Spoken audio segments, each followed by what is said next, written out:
आज उल्लासनगर महानगर पालिका पीडब्ल्यूडी की तरफ से पीडब्ल्यूडी के इंजीनियर आके गए हैं। उन्होंने आश्वासन दिया है 15 दिनों में यहाँ का गुरु नानक स्कूल के परिसर का पूरा डामरीकरण का काम करके देने वाले हैं।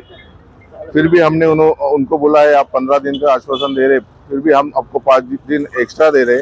अगर 20 दिनों में ये काम पूरा नहीं होता है तो हम उल्लासनगर महानगर पालिका पे जन आंदोलन छेड़ने वाले हैं।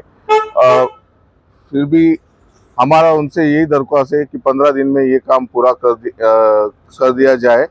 और सबसे पहला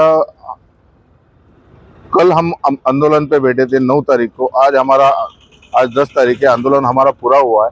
हमें यहाँ के परिसर के नागरिकों का और कुछ पॉलिटिकल पार्टीज का, जैसे राष्ट्रवादी कांग्रेस, अजीत दादा गट के, सामाजिक न्याय विभाग के अनिल जी बंगाली, फिर उल्लासनगर रिक्शा चालक मालक शहीद मारुति राव रिक्शा चालक मालक संगठन का भी हमें अच्छा पाठिंबा मिला है और यहाँ के नागरिकों का भी पाठिंबा मिला है।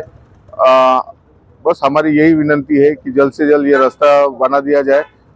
अभी फिलहाल के लिए हमने हमारा जो अनशन है वो स्थगित कर दिया है।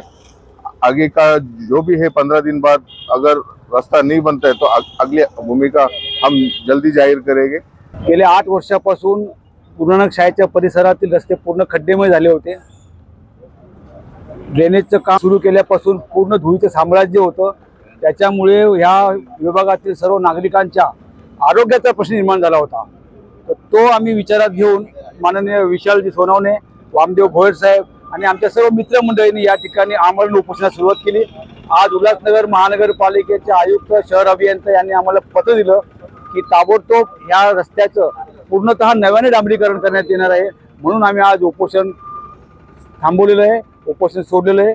पुन्हा एकदा आम्ही सर्वांचे मनपूर्वक आभार मानतो। कोणार्क, अपना शहर अपनी बातें।